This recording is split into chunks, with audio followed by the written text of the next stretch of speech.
I arrived at the family dinner driving a $100,000 luxury car, the first thing I ever bought just for myself. My mom looked at it, let out a small laugh, and said, "Maybe it's time for you to stop living so comfortably." I just answered quietly, "All right." That night, I logged into my accounts and canceled 118 automatic payments: the mortgage, car installments, school tuition, gym memberships, clubs, groceries, even their pet insurance. By the time the sun came up, the comfort everyone called a normal life had completely disappeared. When I parked the car in front of my parents' house that evening, I could already feel my stomach tightening.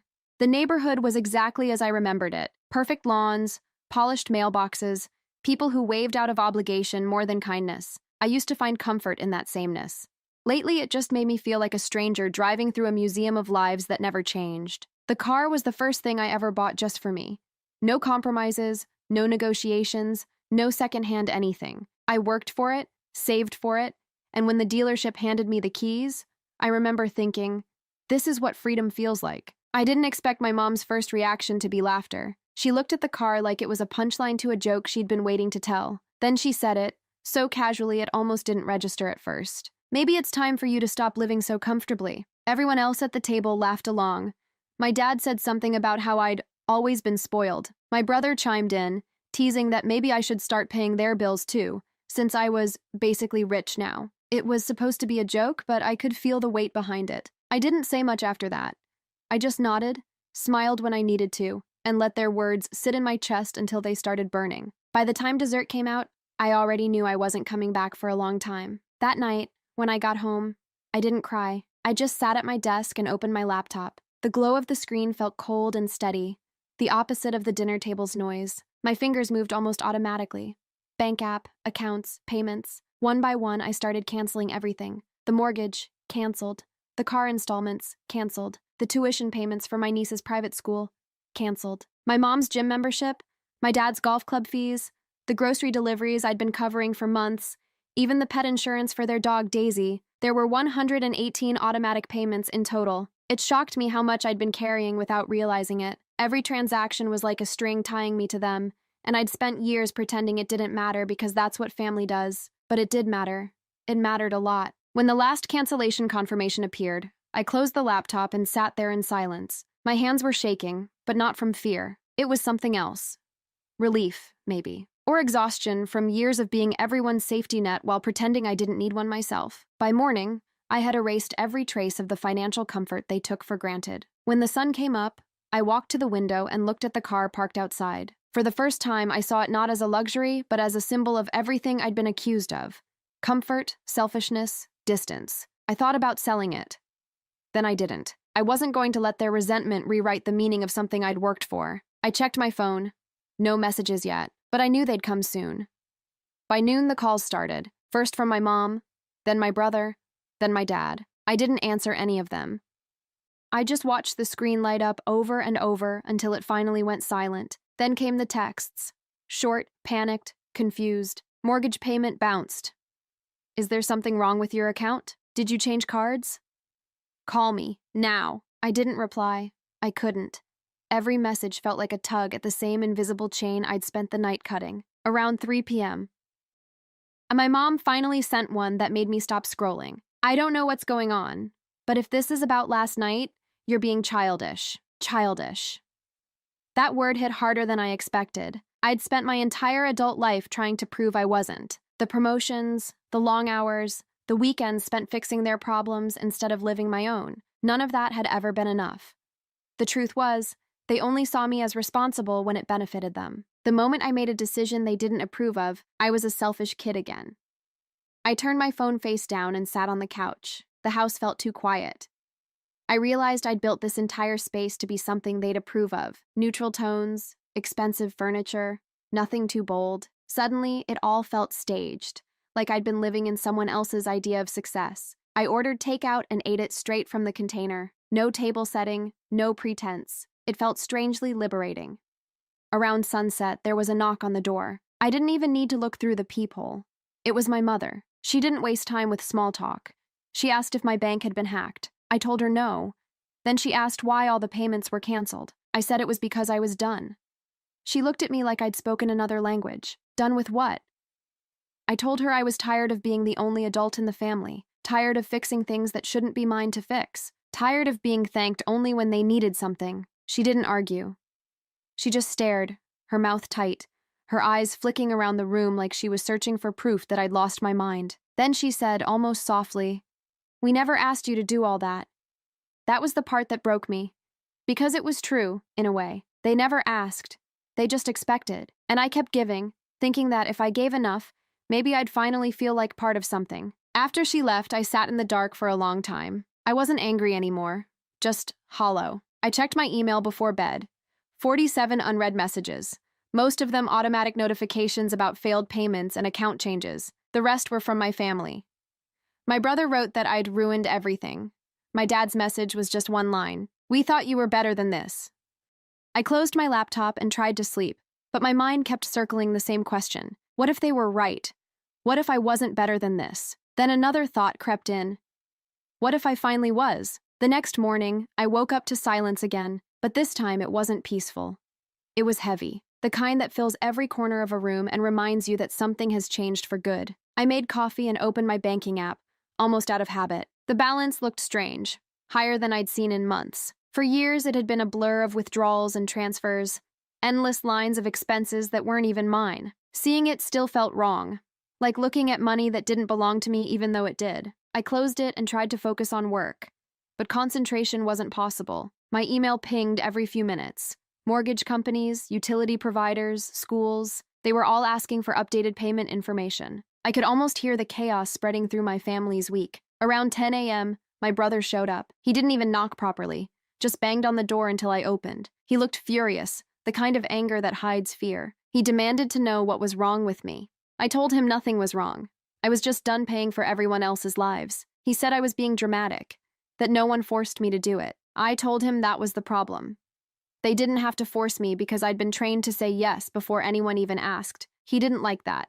He told me our parents had given me everything, that I owed them for it. I asked him when everything stopped being emotional support and started being invoices. He had no answer.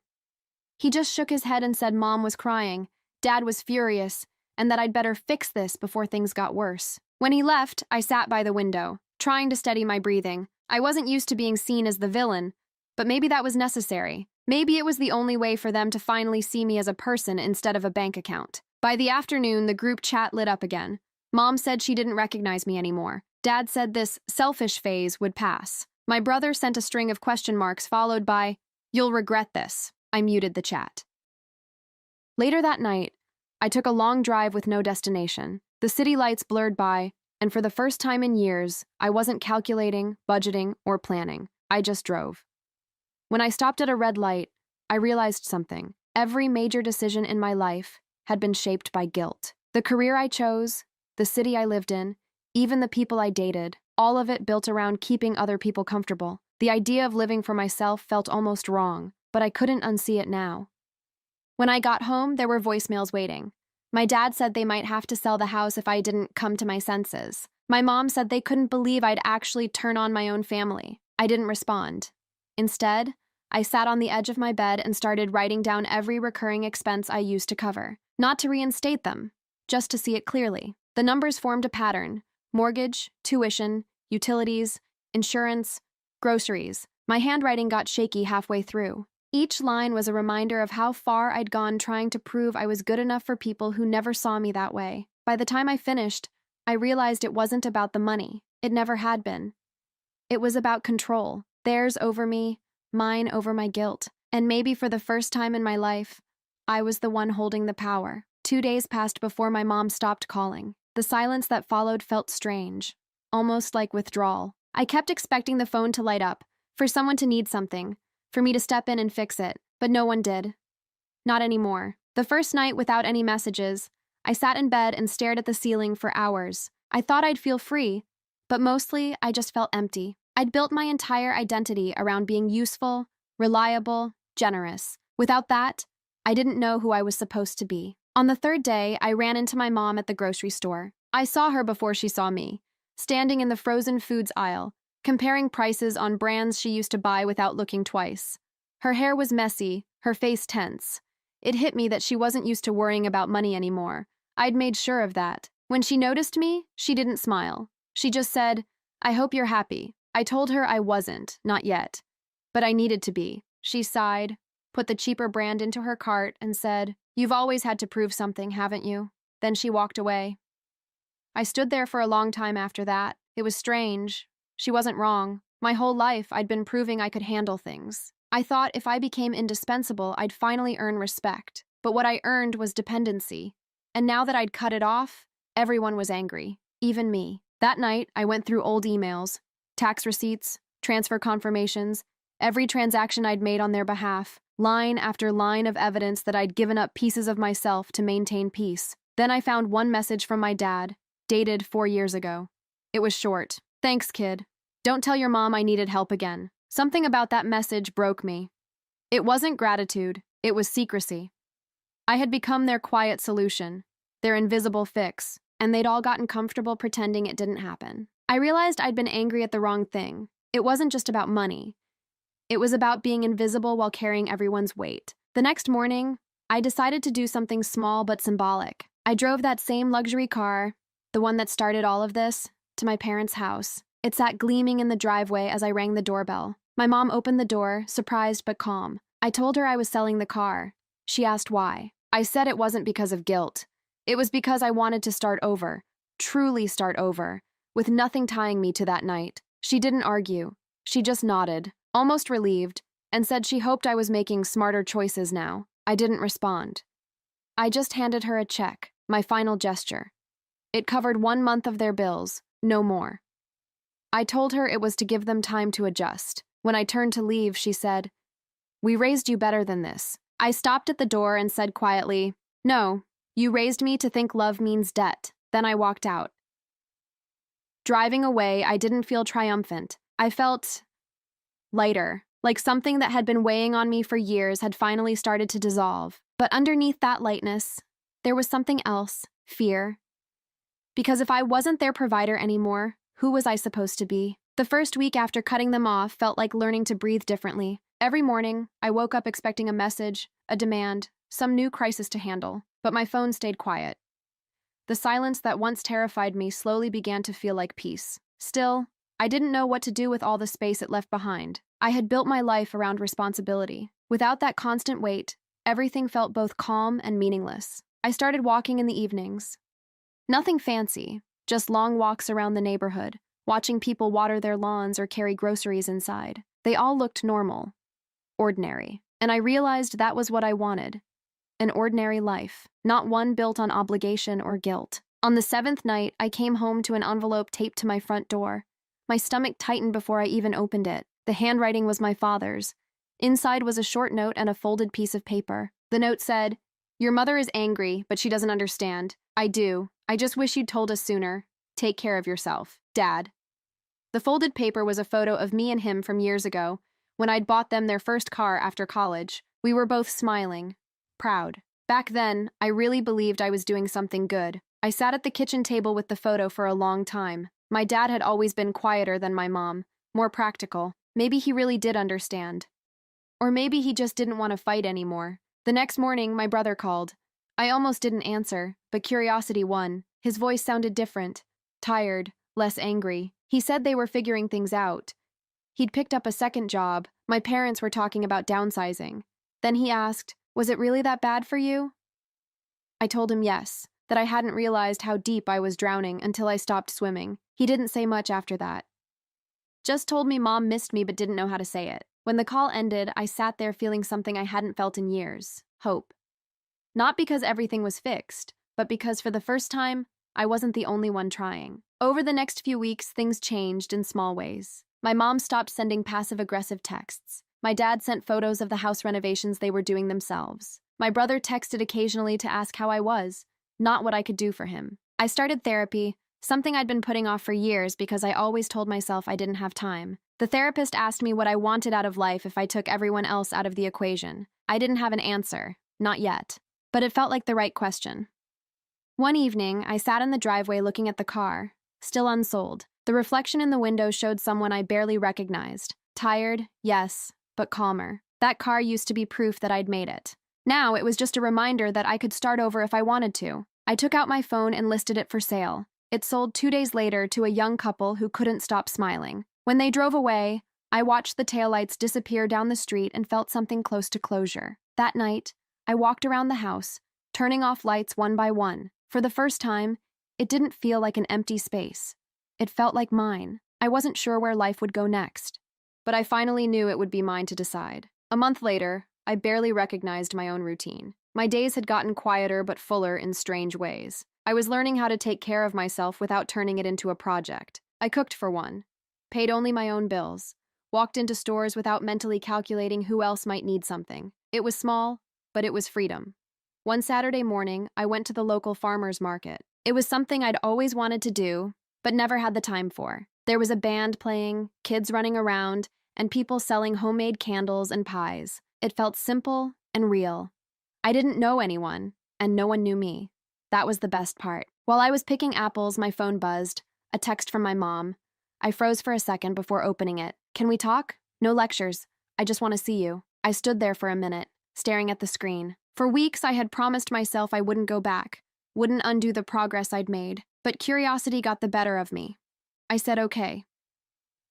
We met the next day at a small diner halfway between our houses. When I walked in, she was already there, sitting with her hands wrapped around a mug of coffee. She looked tired but softer somehow. She didn't start with apologies. Instead, she said, "I didn't realize how much we relied on you. It wasn't fair." I didn't know what to say. Hearing her admit that was something I'd stopped hoping for a long time ago. She told me things had been hard, but they were managing. Dad picked up consulting work again, and my brother had moved back home to help. "It's been humbling," she said. I asked if she hated me for doing it. She said she did, at first, but now she thought maybe it was what the family needed. Then she said something that stuck with me. "You spent years taking care of us, but maybe this was the first time you really took care of yourself." I felt my throat tighten. I hadn't realized how much I needed to hear that. We talked for nearly 2 hours. Not about money, not about guilt, just about life, small things. She told me about Daisy, the dog, and how she still expects her fancy food deliveries. We even laughed a few times. It was the first real conversation we'd had in years that didn't end with someone asking for something. Before leaving, she reached across the table and said, "Don't disappear from us completely." I told her I wasn't disappearing.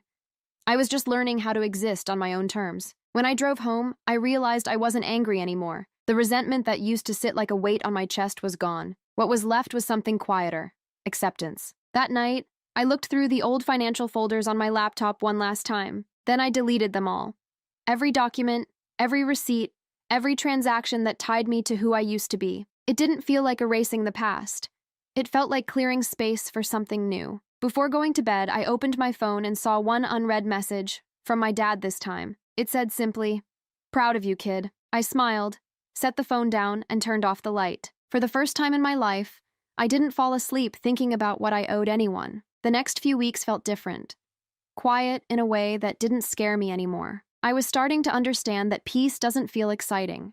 It feels steady. It doesn't make your heart race. It lets it rest. I began finding small routines that made me feel human again. Early mornings with coffee and no notifications. Long walks before work. Grocery lists that only had my own needs on them. It was strange how foreign that used to feel. One morning, I got an email from my brother. The subject line was, "Update." I hesitated before opening it, half expecting another guilt trip. Instead, it was practical. He told me he'd gotten promoted at his new job and that he and his girlfriend were saving to move out. Then he wrote, "You were right. We leaned on you too much. I'm not mad anymore, just figuring out how to stand on my own now." I stared at that sentence for a while. It didn't fix everything, but it felt like the first honest thing he'd said to me in years. I replied simply, "I'm proud of you. Keep going." It was a short message, but I meant it. Later that week, I decided to visit my parents. Not for an apology, not out of obligation, just because I wanted to see them as people, not responsibilities. The house looked different.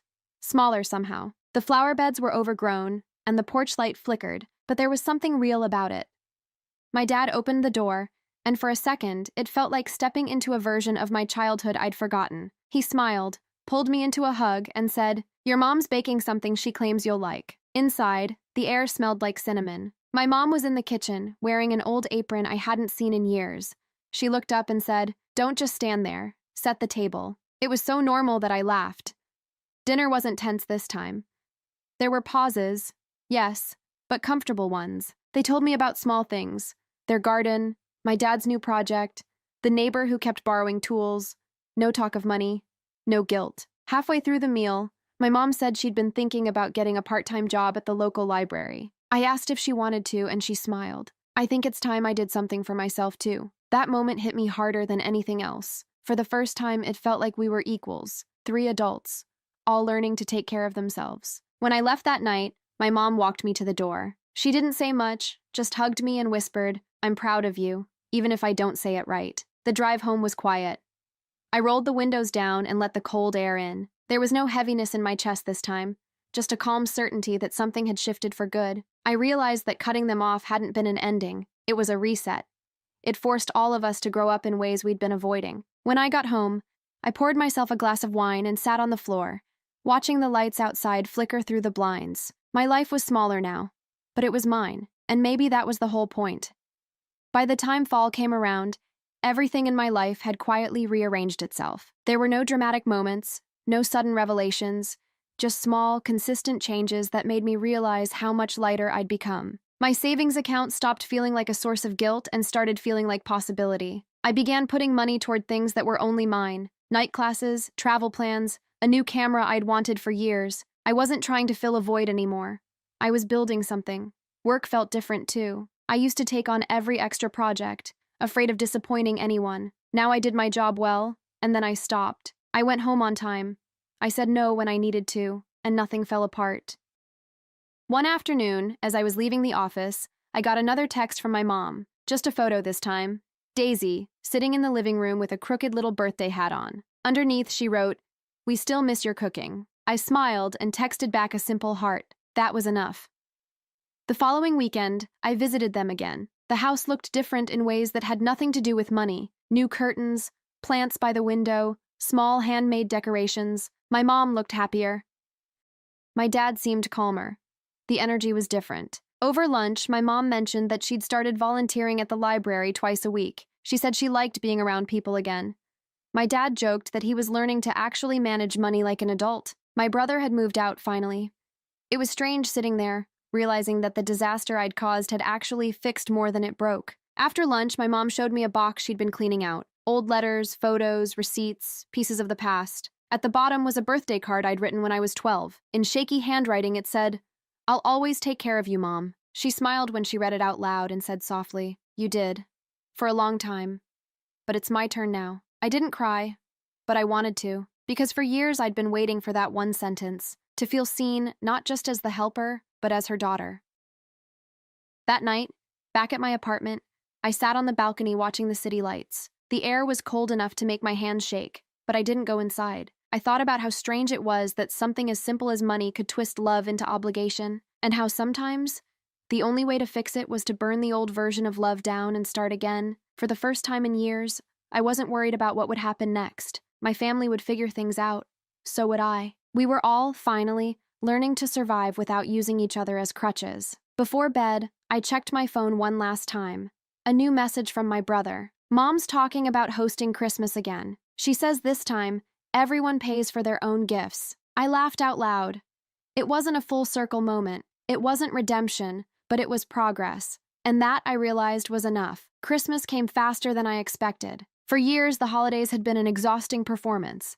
Me quietly funding everything while everyone else pretended it was all effortless. This time, there were no secret credit card charges, no midnight transfers, no panic over making everything perfect. I showed up with one dish, a bottle of wine, and nothing to fix. When I walked into my parents' house, the air felt different. The decorations were smaller, simpler. The lights flickered unevenly, and the tree leaned slightly to one side, but it all looked honest. My mom greeted me with a long hug instead of the usual commentary about how late I was. My dad was in the kitchen trying to carve a turkey that looked like it had barely survived the oven. My brother teased him. My mom rolled her eyes, and for the first time in years, I laughed with them. Really laughed. Not the polite kind I used to fake. Dinner was imperfect and wonderful. There was no expensive wine, no catered desserts, no new furniture to show off. Just us. Real, flawed, trying. At one point, my mom brought out an old photo album. I'd forgotten half the pictures. Birthdays, vacations, moments that looked happier than they probably were. She paused on one of me at 16, grinning with braces and holding a homemade cake. She said quietly, "You were always trying to make everyone happy." I told her I used to think that was the only way to keep love. She nodded. "I think I made you believe that." The room went quiet for a moment, but not uncomfortably so. My brother broke the silence by saying he was grateful I'd forced a family reset. He even smiled when he said it, which, coming from him, meant more than an apology ever could. Later, when everyone was cleaning up, my dad handed me a small box. I started to protest, thinking it was something expensive, but he said, "Just open it." Inside was a tiny brass keychain, engraved with my initials, nothing more. "It's for you," he said. "Not a house key, not a car, just a reminder that what's yours gets to stay yours." I didn't realize I was crying until my mom reached over and squeezed my hand. Driving home that night, the roads were nearly empty. The car I drove now was smaller, practical, a far cry from the luxury one that had started everything, but I loved it more. It was quiet, steady, mine. When I got home, I placed the keychain on my nightstand. It caught the light from the lamp and glimmered faintly. Simple, unremarkable, but heavy with meaning. I sat on my bed and thought about how far things had come. A few months ago, I was drowning in resentment and guilt, convinced I'd destroyed my family. Now, somehow, we were rebuilding something better, something honest. The strangest part was realizing I didn't need to be needed anymore. I could love them without carrying them, and they could love me without taking from me. I lay back, letting that thought settle. It felt final, but not like an ending. More like I'd finally stepped into the life that had been waiting for me all along. And for the first time in my adult life, I fell asleep feeling completely at peace.